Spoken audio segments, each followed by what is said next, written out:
Shalom, saudara-saudara yang dikasihi dalam Tuhan Yesus Kristus. Rasul Paulus mengajarkan bahwa setiap tindakan kita itu harus didasarkan atas kasih. Mengapa demikian? Karena tanpa kasih, apa yang kita lakukan itu sia-sia di hadapan Tuhan.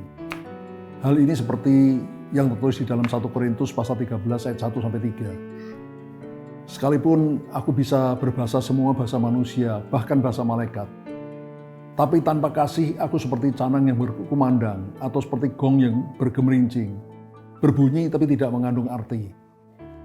Bahkan sekalipun aku punya karunia untuk bernubuat, aku punya semua pengetahuan, bahkan aku punya iman yang sempurna untuk memindahkan gunung, tapi tanpa kasih itu tidak ada faedahnya bagiku.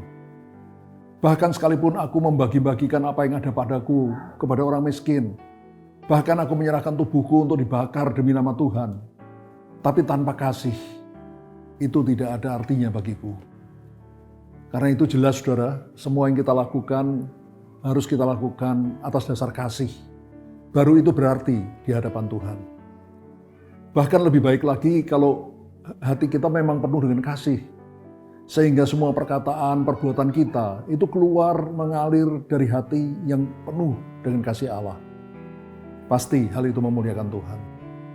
Tapi mungkin ada saudara yang bertanya, Pak, tapi kadang-kadang di dalam suatu perusahaan atau organisasi, kita kan harus menjatuhkan sanksi atau menjatuhkan hukuman kepada orang-orang yang sudah diperingatkan berkali-kali, tapi tetap tidak taat, tetap melakukan kesalahan-kesalahan. Bagaimana dong Pak, kita harus menegur mereka atau menghukum mereka dengan kasih? Saudara, kita kembali melihat apa yang Tuhan Yesus sendiri katakan di dalam Matius pasal 7 ayat 12 yang berbunyi demikian. Segala sesuatu yang kamu kehendaki supaya orang perbuat kepada kamu, perbuatlah demikian juga kepada mereka. Itulah isi seluruh hukum Taurat dan kitab para nabi.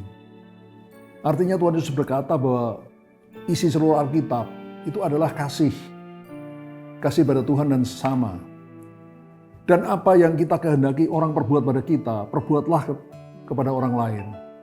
Jadi sehubungan dengan hukuman saudara atau sanksi yang harus kita jatuhkan pada seseorang.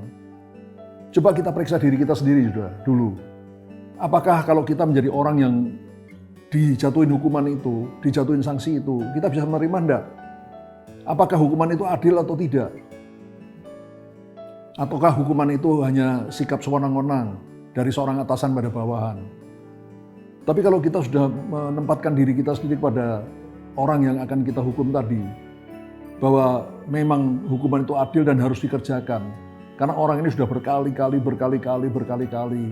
tetap melanggarnya, maka kita bisa melakukannya. Karena itu kita lakukan, sudah kita pertimbangkan dulu, kita kerjakan juga menghukum orang itu dengan kasih. Jadi sekali lagi saudara, saya ingin mengajak saudara semua, mari sesuai dengan apa yang Tuhan kehendaki, marilah setiap perkataan dan bahkan perbuatan kita, itu kita kerjakan atas dasar kasih. Haleluya, amin.